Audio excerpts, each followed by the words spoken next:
c'est Paul. Bonsoir, Paul. Bonsoir à vous tous. François, allô, allô. Najo, bonsoir, Najo.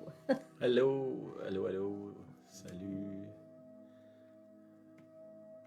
Denis, Nathalie, bonsoir. Allô, François, Denis, Nathalie, Paul.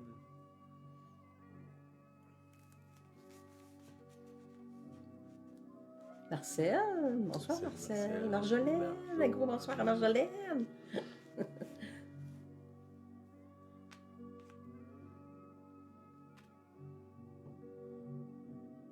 Sandy. Allô, Sandy. Bonjour, bonsoir Sandy. Fernande, Allô, Fernande. Bonsoir Fernande.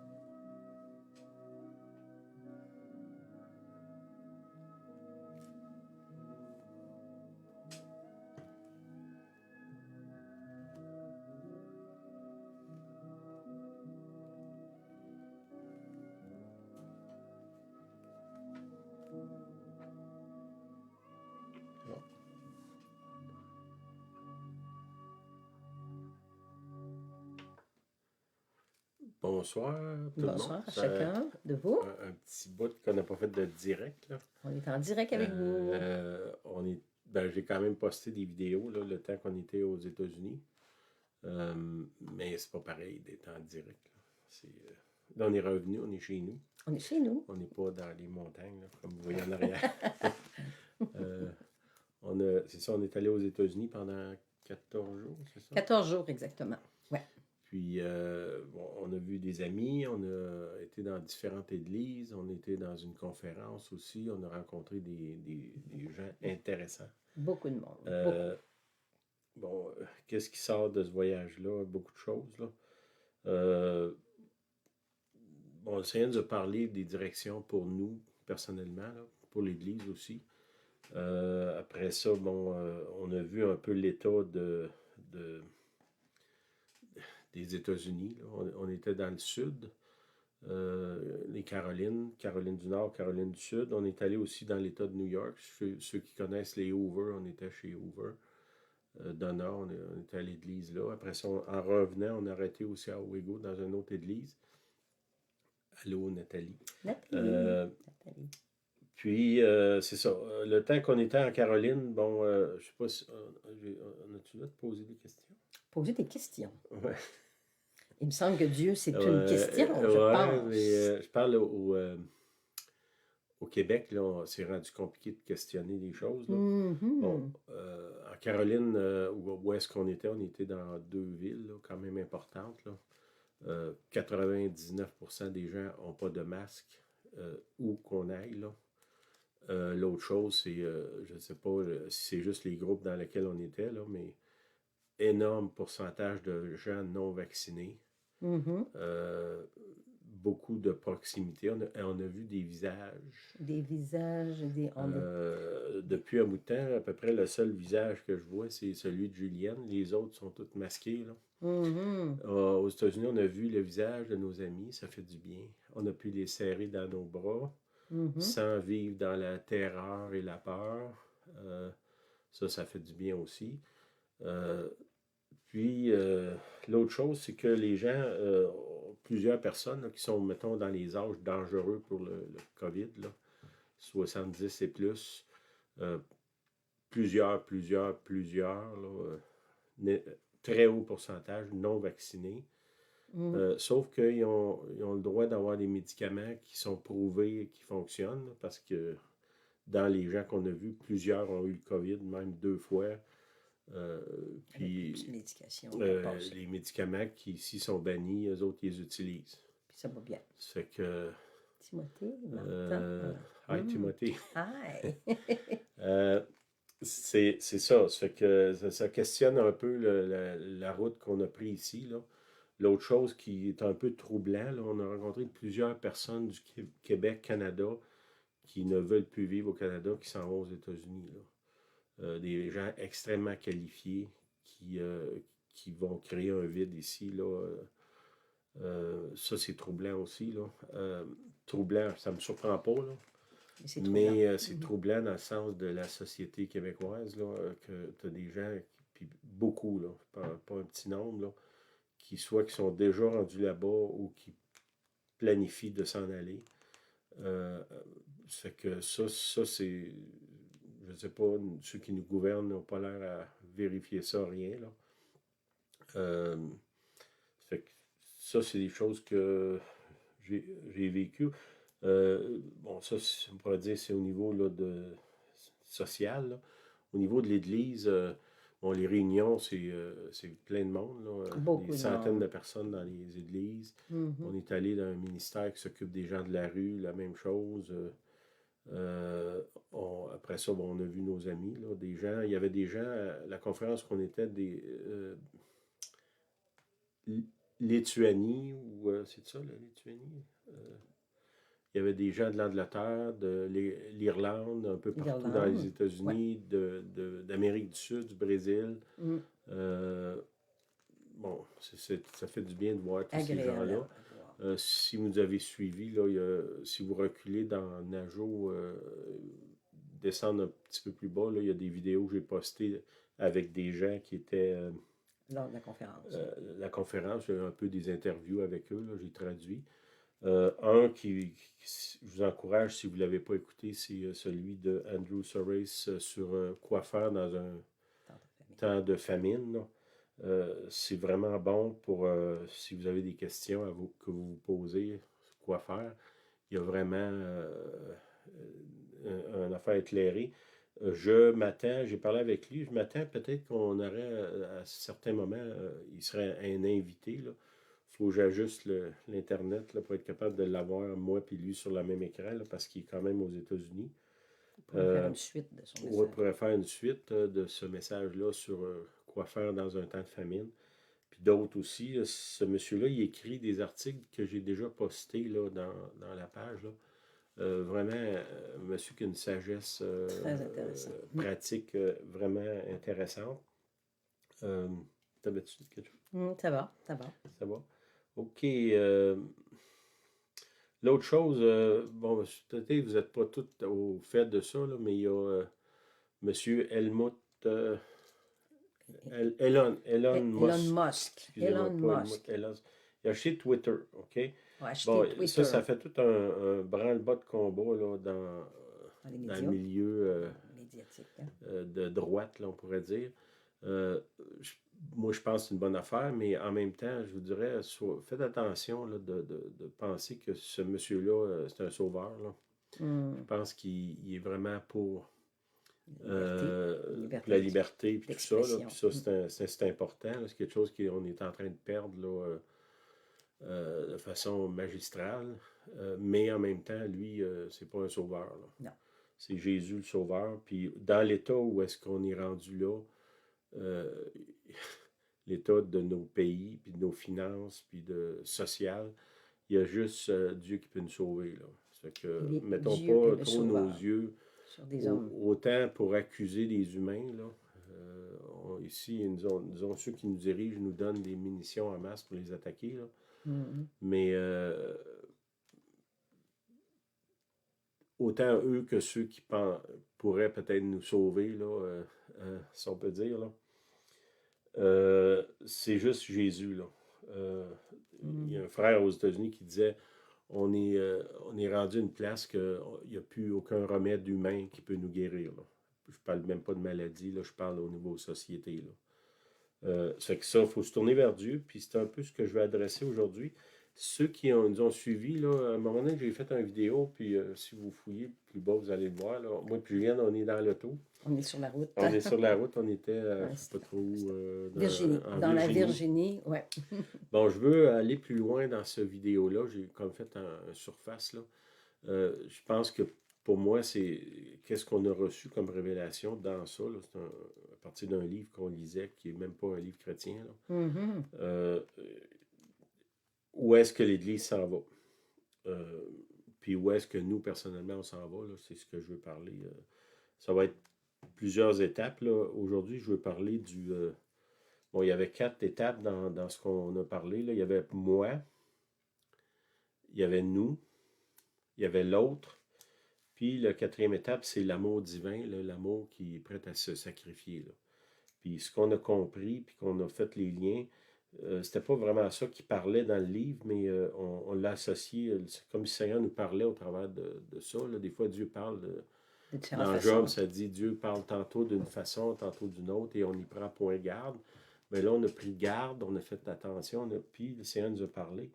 Bon, premièrement, le moi, je veux adresser ça cette semaine. Là. Dans les prochaines semaines, je vais adresser les autres. Euh, Dieu nous appelle à devenir un avec lui. Puis ça, c'est l'essence même du christianisme. Là. C'est notre identité, je pense. C'est notre identité, c'est là qu'on va se trouver. Puis je vais lire à partir.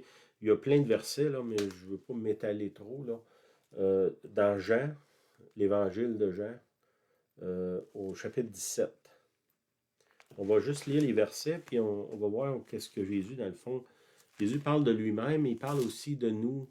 Parce que Jésus, c'est comme le précurseur, c'est notre grand frère, si on peut dire. C'est lui qui montre la voie. C'est le premier de plusieurs. Le premier des fils de Dieu. Lui, c'est le fils de Dieu unique. Là. Mais nous, on est des fils par adoption, des filles aussi. Là. Fils, c'est pas juste masculin. Là. Bibliquement, c'est masculin-féminin. OK, dans Jean 17, chapitre 1, on va le lire, puis je vais juste commenter sur ce que j'ai sorti de ça. Après avoir ainsi parlé, c'est Jésus, là. Jésus leva les yeux au ciel et dit, Père, l'heure est venue, glorifie ton Fils, afin que ton Fils te glorifie. OK? Jésus, il dit au Père, envoie-moi ta gloire pour que je puisse la révéler aux humains. OK? Qu'est-ce que Dieu veut nous envoyer pour que lui, au travers de nous, puisse se révéler aux humains? C'est Dieu veut nous déverser sa gloire. Okay? Jésus, il dit, glorifie ton Fils. Hein? Envoie ta gloire sur ton Fils, puis on pourrait dire pour nous, envoie ta gloire sur tes fils, tes filles, afin que tes fils, tes filles puissent te glorifier. C'est ce qui émane de nous. Cette gloire-là, dans l'Ancien Testament, Moïse, ça dit que son visage brillait. Les gens ils ont dit, mets un voile là, parce que ça nous dérange trop de voir ton visage briller. Mais cette gloire-là, c'est la même gloire qui veut, puis supposément que le Nouveau Testament, la Nouvelle Alliance, est supérieure à l'Ancienne. Si l'Ancienne Alliance a fait que le visage de Moïse brillait, bien, la gloire qui parle ici, on doit la rechercher, on doit la demander, cette gloire-là. Okay? Que glorifie ton Fils afin que ton Fils te glorifie. Puis ça, c'est important qu'on comprenne que quand il dit ça, il dit au Père, tout ce que je peux faire, ça vient de toi. Puis ça, c'est une affaire importante comme chrétien. Il y a trop de doctrines chrétiennes qui centrent la vie chrétienne sur l'humain au lieu sur le divin. Mm-hmm. Okay? Qu'est-ce qui différencie les chrétiens des autres? C'est pas parce qu'ils sont des meilleures personnes. Là, je te dirais dans bien des cas, c'est plutôt l'inverse. Là. C'est la gloire de Dieu qui demeure en nous. C'est l'œuvre de Dieu qui nous différencie. C'est pas notre œuvre à nous autres. Okay? Verset 2. Selon que tu lui as donné pouvoir sur toute chair afin qu'il accorde la vie éternelle à tous ceux que tu lui as donnés. Okay? Là, tu vas aller voir, tu lui as donné, là, il apparaît partout dans ce passage-là. Là. Puis encore là, ça revient, tout ce que Jésus a fait, ça venait du Père, ça venait d'en haut. Puis ici, nous, si on veut vraiment marcher comme Jésus, on doit absolument laisser le Saint-Esprit faire son travail au travers de nous, parce que c'est au travers de lui que l'œuvre va se faire. Verset 3. Or, la vie éternelle, c'est qu'ils te connaissent, toi, le seul vrai Dieu, et celui que tu as envoyé, Jésus-Christ. Okay? Le mot connaître ici, là, ça ne parle pas de je n'ai entendu parler ou j'ai déjà lu quelque chose à son sujet. Là. Le mot connaître, c'est connaître intimement comme un homme connaît une femme. Là. C'est vraiment un niveau d'intimité qui est très, très poussé. Là. le connaître comme lui connaît le Père. C'est pas juste je n'ai entendu parler. Là. On doit pousser ça, l'intimité avec Dieu, passer du temps seul avec lui, vraiment développer ça. Puis si vous êtes en couple, ben, isolez-vous un sur un côté, l'autre sur l'autre côté. Du temps avec le Seigneur, c'est ça qui va changer nos vies. L'intimité, c'est ça. Puis l'autre chose, c'est que quand il y a de l'intimité, c'est là qu'on se reproduit. Mhm. Si vous voulez, parce qu'il dit Or, la vie éternelle, c'est qu'ils te connaissent, toi, le seul vrai Dieu, et celui que tu as envoyé, Jésus-Christ. Je t'ai glorifié sur la terre. J'ai achevé l'œuvre que tu m'as donnée à faire. OK? Bon, on voit dans le verset 1 que Dieu envoie sa gloire sur Jésus, demande la gloire du Père. On la demande aussi parce que notre modèle, c'est Jésus. C'est au travers de cette gloire-là qu'on peut achever l'œuvre que Dieu nous a donnée. Chacun de nous autres, on a une œuvre, on a un travail à faire, on est sur la terre pour une raison. Dieu nous a appelés à être ici. Il y avait un but, il y a quelque chose dans son cœur qui regarde chacun de nous. Puis on doit vraiment rechercher ça. Puis comment on va le rechercher? En passant du temps avec lui. Comment je vais me trouver? C'est quand je vais trouver Jésus. Quand je vais trouver le Saint-Esprit, quand je vais trouver le Père. Il n'y a pas d'autre place que je vais me trouver. Là. Les programmes d'amélioration personnelle, là, ça fait juste donner de l'argent à ceux qui vendent ça. Là. Ça ne change pas le monde. Qu'est-ce qui change le monde? C'est quand on rencontre Jésus de façon intime. Puis ça, c'est... Il n'y a personne qui va me faire sortir de cette idée-là. Là. Je t'ai glorifié sur la terre. J'ai achevé l'œuvre que tu m'as donnée à faire. La gloire vient pour l'œuvre. Puis après ça, elle retourne à Dieu. Okay? La gloire, elle vient sur moi pour faire son œuvre. Puis après ça, cette gloire-là retourne au Père. Okay? Verset 5. Et maintenant, toi, Père, glorifie-moi auprès de toi-même, de la gloire que j'avais auprès de toi avant la fondation du monde. Okay? Ça, c'est Jésus qui dit, quand tu m'as créé, ou quand, au début de la fondation du monde, parce que là, Jésus il était là au début, là, Jésus le Père, c'est un. Mais pour nous autres, Jésus, il dit dans, le Seigneur dit dans Jérémie 1,5, ça dit, avant que je t'eusse formé dans le sein de ta mère, je te connaissais, avant que tu fusses sorti de son sein, je t'avais consacré, je t'avais établi prophète des nations. Avant la fondation du monde, Dieu il avait déjà un plan pour nous, un désir pour nous, quelque chose pour nous. C'est que si on veut que finalement on retrouve notre état originel, pourquoi on a été créé, il faut qu'on se tourne vers Dieu. Il faut que moi, personnellement, je devienne en intimité avec Dieu.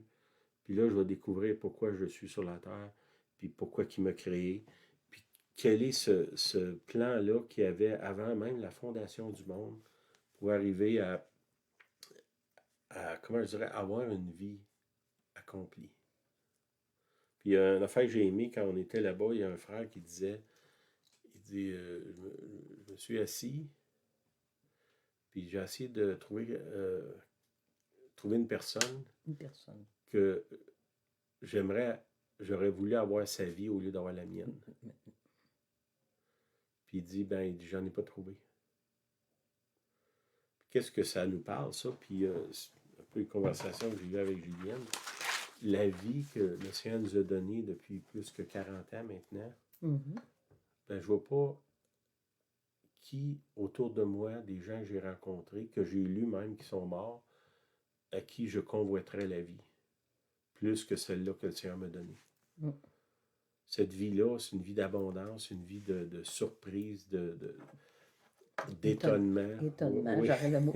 N'y a-t-il rien d'étonnant de la part de l'Éternel? C'est ça, une vie d'étonnement de tout ce que Dieu peut faire au travers de nous. Puis simplement, des fois, qu'on est témoin de ce qu'on voit devant nos yeux. C'est cette vie-là que Dieu veut pour vous, pour nous. Puis on va la trouver en s'approchant de lui, en passant du temps avec lui. Cherchez pas à gauche, à droite, c'est avec lui que vous allez vous trouver. Au verset 6, Euh, J'ai fait connaître ton nom aux hommes que tu m'as donnés au milieu du monde. Ils étaient à toi et tu me les as donnés et ils ont gardé ta parole. OK? Euh, Si on peut se poser la question, Seigneur, pourquoi moi, tu m'as choisi? Je ne sais pas. Je n'ai pas d'explication à ça. Sauf que je suis extrêmement conscient que c'est un privilège extraordinaire. Mhm. Puis la chose que je dois chérir le plus dans toute ma vie, c'est le fait que Dieu m'a choisi, qu'il m'a appelé à lui. Puis on l'a vu à partir du verset 1, là, même où je suis rendu là, jusqu'au 1 à 6, tout ça, ça vient du Père. L'appel, la gloire, euh, Le le connaître. connaître, tout ça, ça vient de lui. Lui vient vers vous, il vous appelle, il vous chérit. Ben ça doit être la chose la plus précieuse que vous avez dans toute votre vie, là. Il n'y a rien ni personne que, que vous allez vivre dans toute votre existence, même si vous vivez plus que 100 ans, qui aura plus de valeur que ça. Chérissez ça. Euh, Comme la prunelle de vos yeux, on pourrait dire. Plus encore même. OK. Maintenant, ils ont connu que tout ce que tu m'as donné vient de toi. OK? Ça, c'est une révélation nécessaire comme chrétien. On voit dans l'Ancien Testament, il y a un grand roi, le grand roi Nebuchadnezzar, il me semble que c'est lui, ouais. Qu'à un moment donné, il se met à se vanter que tout ce qui est autour de lui, c'est lui qui l'a fait, puis qui est donc bien bon, puis il a donc bien des capacités, puis il est donc bien consacré, puis tout ça. Puis Dieu vient, il frappe, puis un drôle de jugement qui vient sur lui. Il devient comme une bête sauvage, puis il s'en va d'un champ, puis il boit de l'herbe, il mange de l'herbe comme une vache. Mm. Pendant 7 ans, si je me souviens bien, là, j'ai Mhm. pas lu ça dernièrement, là, mais dans le fond, c'était quoi son péché? Il n'a pas reconnu que tout ce qu'il avait, ça venait de Dieu. C'est l'orgueil, je dirais. Bon, oui, c'est un orgueil, puis un Orgueil, aveuglement aussi, là. aveuglement. Puis comme chrétien, c'est important qu'on soit reconnaissant que tout ce qu'on a, quel que soit votre talent, vos capacités, l'époque dans laquelle vous vivez, votre famille, vos enfants, votre compte de banque, tout vient de toi, de lui. Hein, ça dit, maintenant, ils ont connu que tout ce que tu m'as donné vient de toi.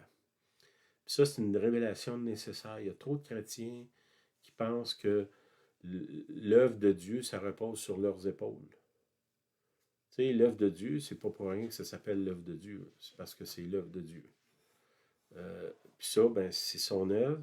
Nous, ça dit, nous sommes son ouvrage. Hein, un autre Ouais, passage, l'ouvrage, dans le sens, c'est le terme ouvrage, c'est comme quelqu'un qui fait une tapisserie, là.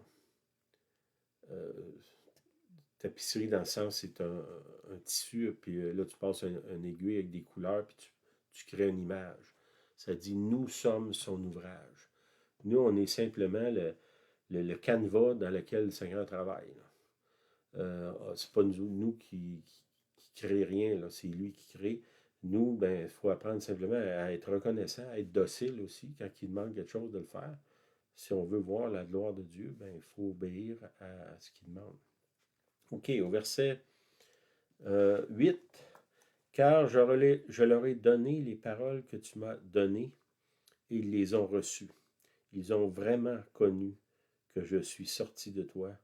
Ils ont cru que tu m'as envoyé. OK? Les paroles qui viennent de Dieu, bon, la Bible certainement, mais aussi des paroles, des prophéties, des paroles d'encouragement, des paroles qui viennent sur notre cœur, des paroles que d'autres nous disent. Quelqu'un qui dit, ah, je priais pour toi, puis le Seigneur m'a montré que tu as telle affaire. Ces paroles-là, on doit les chérir aussi, les recevoir, les chérir. Qui dit, les paroles que tu m'as données, ils les ont reçues, les recevoir, puis ils ont vraiment connu. Okay? Le mot connaître, ici, c'est encore le mot pour intimité. Le mot dans Genèse, ça dit Adam a connu Ève, puis Ève est devenue enceinte. Bon, on voit le niveau d'intimité que ça parle. Là. Le mot connaître, c'est pas juste je l'ai rencontré en auto. Là. C'est vraiment de l'intimité. Que je suis sorti de toi et ils ont cru que tu m'as envoyé. Okay? Ils ont reçu, ils ont connu et ils ont cru. 3 choses. Au verset 8, ça. Au verset 9, c'est pour eux que je prie. Je ne prie pas pour le monde, mais pour ceux que tu m'as donnés, parce qu'ils sont à toi. Okay? Encore là, je reviens à l'idée que pourquoi nous autres, je ne sais pas. Souvent, je me pose des questions sur la capacité de Dieu de choisir son staff. Hein? Des fois, nous autres, on dit, ben, moi, j'aurais jamais choisi cette personne-là. Puis beaucoup de gens pensent ça de nous. Hein? Ils nous regardent et ils disent, je ne comprends pas que Dieu appelle cette personne-là au ministère, tellement pas qualifiée ou tellement à gauche ou tellement, bon. Mais c'est Dieu qui nous a choisis. Puis on ne sait pas pourquoi. On veut juste l'accepter, puis le remercier, puis le chérir. Parce que quand il nous appelle, il nous permet de voir, de vivre dans le royaume de Dieu, puis de voir sa gloire finalement. Là. Puis ça, c'est un cadeau extraordinaire. Okay? Verset 10. Et tout ce que tu es, tout ce qui est à moi est à toi, et ce qui est à toi est à moi. Et je suis glorifié en eux. OK? Jésus, il dit, tout ce qui est à moi, c'est à toi, puis tout ce qui est à toi, c'est à moi. Okay? Ça, c'est important qu'on comprenne que ceux qui abandonnent tout au Seigneur, Dieu abandonne tout envers eux aussi. Tu sais, dans le fond, C'est le donnant-donnant. oui, le deal que le Seigneur fait avec nous autres, c'est il me dit ça à moi, si tu me donnes ta vie, je vais te donner la mienne. Bon, tu sais, dans cette transaction-là, il y en a un qui se fait avoir, là, puis c'est pas moi. Tu sais, échanger ma vie pour celle du Christ, c'est sûr que moi, j'ai 1 milliard d'avantages dans cette transaction-là, là, comparé à lui. Mais il me l'offre quand même. C'est qu'il faut que je la saisisse, puis encore là, la chérir. Là. Puis ce qu'on voit dans ce verset 10-là, c'est, j'ai écrit une note, là, ça dit, ceux qui abandonnent tout pour lui trouvent leur bonheur dans les autres. Parce que si j'ai à tout abandonner, il n'y a plus rien à moi. Là. C'est qu'est-ce qui me reste? Il me reste le Seigneur, puis il me reste vous autres. Puis c'est là que je trouve mon bonheur. Puis souvent, ce qu'on fait, c'est qu'on veut attirer les choses vers nous. Puis le Seigneur dit non. Donne les choses. Donne. Ouvre tes mains vers l'extérieur au lieu de vers l'intérieur. Ouvre tes mains au lieu de les fermer. Puis ça, c'est au cœur de l'Évangile, c'est le modèle de Jésus. Tu sais, Dieu a tant aimé le monde qu'il a donné son Fils. Il l'a donné. Puis il l'a donné, soyons honnêtes, là, du monde qui ne le méritait pas. Il l'a donné quand même. Bon. Est-ce que nous autres, on va être appelés à donner à du monde qui ne mérite pas? La réponse est absolument oui. Bon, est-ce que... ben ça, on va voir que dans ce don-là, qui ne peut pas avoir de retour, on trouve avec les années que c'est là qu'on trouve notre bonheur. Puis on a eu une petite expérience la semaine passée de générosité extravagante. De donner au-delà du bon sens, puis de même presque nos capacités. Puis ça, on a vu que le Seigneur, quand on fait ça, il ne se laisse jamais battre par nous autres. Dans un cas qu'on a vécu dernièrement, on a donné, pour nos moyens, on a donné beaucoup. Là. Mais le Seigneur nous a redonné 30 fois ce qu'on avait donné. Là. Oui. Bon, ça, c'est la preuve de son amour, mais c'est la preuve aussi que quand on abandonne, c'est là qu'on se multiplie. Puis ça, je peux vous le dire pendant 10 ans, là, si vous ne l'essayez pas, vous ne le saurez jamais. Vous pouvez trouver toutes sortes d'excuses et de raisons pour ne pas le faire pour vous-même, mais c'est vous que vous privez si vous ne le faites pas. Puis quand je dis ça, je veux encore mettre l'emphase, je ne vous demande pas de donner de l'argent à nous autres. Non. C'est absolument pas de ça que je parle. Ce que je dis, c'est plus que vous allez être généreux, plus Dieu va être généreux avec vous. Puis Dieu se laisse jamais, jamais, on l'a expérimenté tellement de fois, jamais il va se laisser battre par nous autres. Jamais je vais donner plus qu'il va me redonner. C'est jamais arrivé, ça. Puis des fois, on a poussé ça un peu à l'extrême, là. Puis il nous a tout le temps surpris dans ce domaine-là. OK, c'est une des places qu'on voit la gloire de Dieu. Dans nos actes de bonté. Puis là, je parle d'argent, mais ça peut être d'autres choses que de l'argent, là. Mais les actes de bonté, c'est ça qui se multiplie, on dirait, là. OK, au verset 11, Jésus dit, « Je ne suis plus dans le monde, et ils sont dans le monde. Je vais à toi, Père Saint, garde en ton nom ceux que tu m'as donnés, afin qu'ils soient un comme nous. » OK? Là, Jésus retourne vers le Père, puis il demande au Père, dans le fond, de nous donner la même intimité que lui a avec le Père. Fais qu'eux autres, comme moi, Jésus parle, comme moi je suis un avec toi, permets qu'eux deviennent un avec toi ou avec nous. Ça, c'est... Pensez à ça, là. Dieu qui a créé l'univers m'offre de devenir un avec lui. Profonde réflexion. C'est profond. Mm. C'est comme presque impossible à saisir. Mais en même temps, puis bon, jamais, jamais on va pouvoir le comprendre. Mais essayez pas de le comprendre, essayez plutôt de le saisir ou de le recevoir. Puis comment on peut le recevoir? Ben dans le fond, en simplement remerciant le Seigneur. Puis peut-être être honnête, dire Seigneur, je ne comprends pas là, ce que tu m'offres là. Ça n'a aucun sens pour moi, mais tu me l'offres quand même. Mais Seigneur, je veux le recevoir. Je veux le recevoir. Parce que c'est extraordinaire cette offre-là. OK. Verset 11. Ah non, on vient de le lire, excusez-moi. Verset 12. Lorsque j'étais avec eux dans le monde, je les gardais en ton nom. J'ai gardé ceux que tu m'as donnés, et aucun d'eux ne s'est perdu, sinon le fils de perdition, afin que l'Écriture fût accomplie. On parle de Judas, là, pas mal tout le monde s'entend là-dessus, là, celui qui a trahi Jésus. OK, Jésus ici nous promet qu'il va nous garder. Peux-tu avoir un meilleur gardien que ça?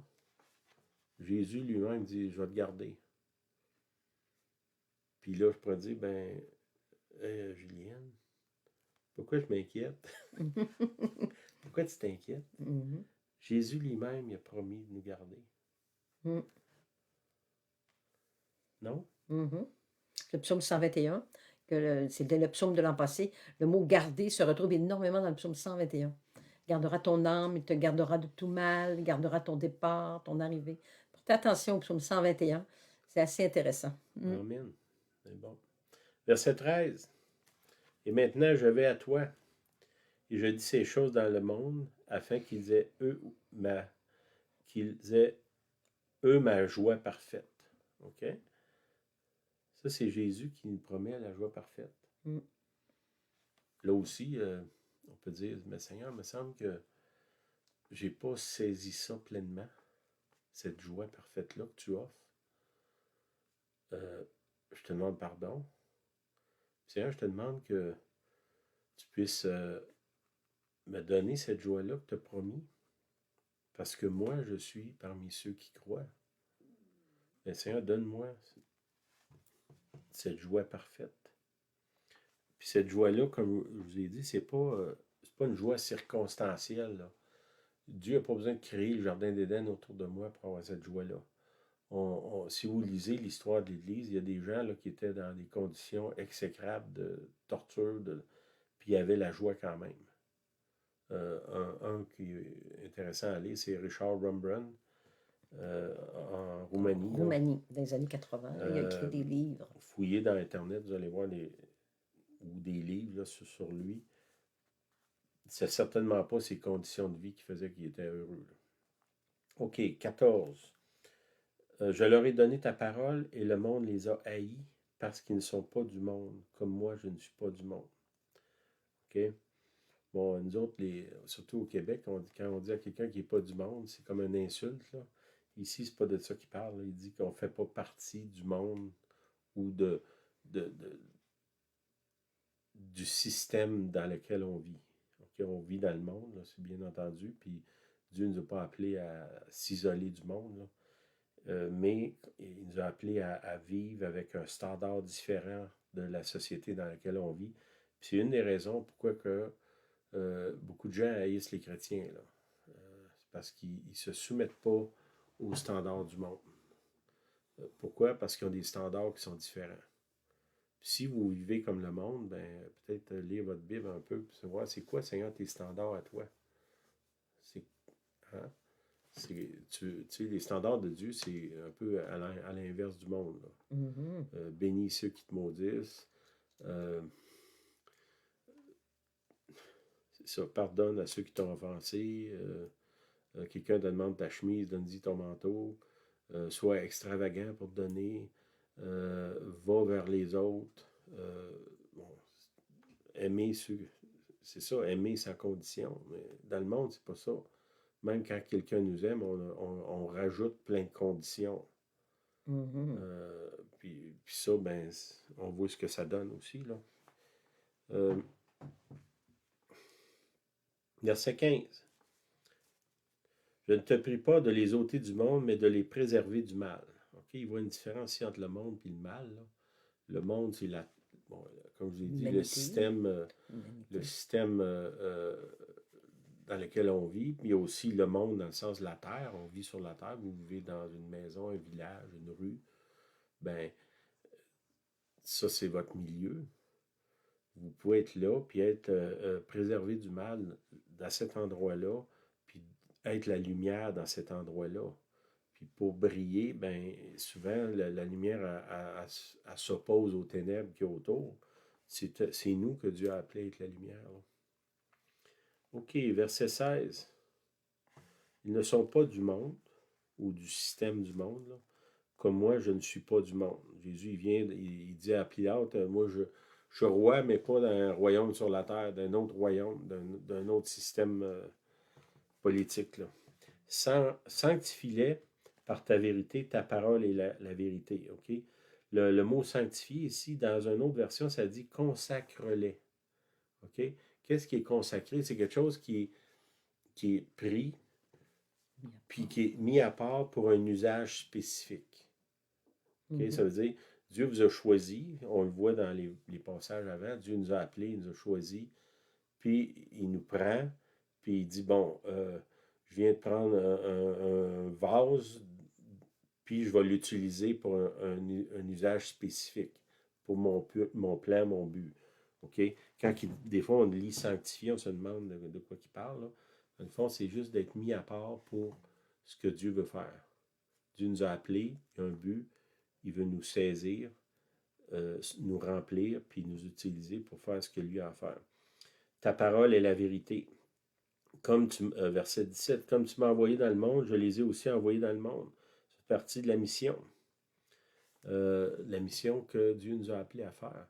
Bon, tout ça, ça revient à l'idée du moi, là, OK? Si je veux, ce que j'ai parlé l'autre semaine, pendant qu'on était dans l'auto, là, on a parlé premièrement à moi. Moi. Bon, le moi se développe quand il devient en intimité avec Dieu. Puis qu'est-ce que ça me donne? Mhm. C'est ça. OK, j'ai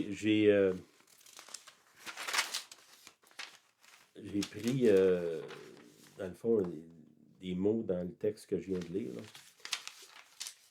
Qu'est-ce que Dieu a fait pour moi, puis pour nous, pour vous, pour moi, pour Julienne. OK, il a donné, le mot il a donné, là, il est là, je pense, 9 fois dans le texte, là, juste 17 versets, là. Il nous a glorifiés. Il se fait connaître à moi par l'intimité. Il m'accorde la vie éternelle. Il m'a envoyé. Le mot envoyé ici, c'est le même mot qu'apôtre, là. Les apôtres, c'est des envoyés. Des gens qui sont envoyés par quelqu'un dans le but d'une action précise. Puis ça peut être une grande action, de genre aller établir une église dans un pays, mais ça peut être simplement aller prier pour la voisine, là, ou amener une tarte au voisin. Mhm. C'est pas nécessairement une action de miracle extraordinaire. Ça peut être des fois juste écouter quelqu'un, payer un café à quelqu'un, euh, quoi que ce soit, là, c'est une mission qu'il nous a envoyée. Euh, il nous a gardés. C'est lui qui nous garde. Il nous donne une joie parfaite.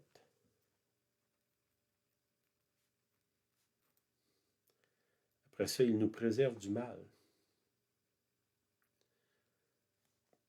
Puis le dernier, c'est il nous sanctifie ou nous consacre.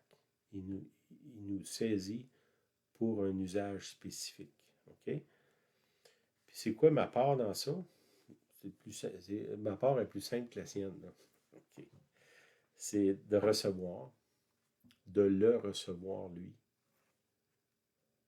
de recevoir sa parole, de recevoir ses enfants, de recevoir le message qu'il m'envoie. Après ça, de garder sa parole. OK? Sa parole, on sait Jésus, c'est la parole, c'est dans Jean 1. Mais sa parole, ce que Dieu nous dit, de le garder, de prendre comme le texte que je viens de lire. Quand on le lit en détail, on se rend compte que, waouh, le Seigneur, il me dit donc bien des choses. Juste dans 16 versets, 17 versets, c'est incroyable tout ce qu'il me dit juste Mhm. là. Là. Mhm. On n'a pas fait le tour du Nouveau Testament puis de l'Ancien. Là. Juste qu'est-ce que Dieu me dit là. Je peux prendre ça verset par verset, puis commencer à le remercier pour ce qu'il a fait. Commencer à prier pour que ça devienne vivant, réel dans ma vie. Puis que ça devienne vivant dans les gens, les frères, les sœurs autour de moi, ceux qui ont été appelés. Que ça devienne vivant. Puis Seigneur, montre-moi ceux que tu auras appelés, puis qu'ils ne le savent pas encore. Il y a plein de gens que Dieu a appelés. Moi, je t'ai appelé avant la fondation du monde, mais je me suis réveillé, j'avais 19 ans. Hein? Ça a pris 19 ans avant que je me rende compte qu'il m'avait appelé. Mais lui, il m'avait appelé avant ça, mais moi, j'étais pas. J'étais un peu lent. Ben, je suis moins lent que d'autres, puis il y en a qui viennent à 50 ans, là, mais Faut que ce soit révélé, je pense. oui, oui, Moi, c'est révélé c'est aussi. Là. révélé tout à coup. Quel que soit l'âge que vous avez, là, c'est une farce un peu. Mais qui garde sa parole. Après ça, croit en lui. Puis comme je vous ai dit, ce que Jésus dit dans notre monde, ça n'a pas de sens. Mais c'est quand même Jésus qui l'a dit. Là. C'est est-ce que je vais oser avoir l'audace de croire ce qu'il dit, puis de l'essayer, de le mettre en pratique. C'est pas une foi intellectuelle, c'est une foi pratique qu'on est appelé. Une façon de vivre qui transforme notre vie puis ceux qui nous entourent. Puis moi je regarde ma vie, ça fait longtemps qu'on marche avec Dieu. Là. Puis j'ai rencontré des amis l'année passée qui sont aussi marchent avec Dieu. Il y en a de ces amis-là que ça fait 30 ans qu'on les connaît. Oh, moi. On- moi, je les ai connus dans le temps que j'avais des cheveux. Oh, il y a longtemps. Que Julienne avait l'air d'un enfant. Ça fait 30 ans. Mhm. Mais tout ce qu'on a vécu, ce que les autres ont vécu, quand on parle avec eux autres, ce que nous autres, on a aussi un partage, cette vie-là, parce qu'on a simplement cru dans des choses que Dieu nous a dit, puis qui étaient comme incroyables, mais on a cru quand même, puis on les a vus s'accomplir. C'est que ma prière pour vous, c'est que vous puissiez recevoir ce que Dieu a fait pour vous. Mm. Puis qu'en réponse à ça, vous puissiez recevoir, garder, puis croire. Puis que vous puissiez voir la gloire de Dieu venir sur vous, au travers de vous, sur les gens qui vous entourent. Ça, c'est ma prière dans le nom puissant de Jésus. Amen. Amen. T'avais-tu Merci. quelque chose? Non, pas particulièrement, non. OK. Ben, soyez bénis. Une annonce à Ah faire. oui, c'est quoi l'annonce? Réunion de silence. OK, la réunion de 21. silence le 21 mai. Mais à Sainte-Clotilde. Toujours à Sainte-Clotilde. Ça commence à 2 heures, Arrivez plus mais c'est pas tôt. vous arrivez à 2 heures, c'est ça commence à 2 heures. Arrivez vers 1h30, Un 2 heure. heures moins quart. Pour le Mais, complet. puis avoir le temps de jaser. Oui. Euh, Ça, c'est à l'Église catholique ou au centre multifonctionnel de Sainte-Clotilde Sainte-Clotilde de de Beauce. Beauce. Oui. Euh, à c'est quoi 21 mai. 21 mai. 21 mai. Oui. Prochain. L'autre chose, on a une conférence avec Mario Cyr La semaine du 10 juin. le 10 juin au Camp de l'Arche, si ça vous intéresse. Ranimer. On va vraiment passer du temps pour aller encore plus en profondeur de ce que je viens de vous parler là. Comment entrer dans la présence de Dieu, comment entendre sa voix. On va pratiquer ça, puis on va avoir du bon temps ensemble. C'est que soyez bénis, bonne semaine. Merci d'être là toutes les semaines. On vous aime beaucoup. Bye bye. Toujours agréable de vous lire. Merci. Bye bye. Bye bye.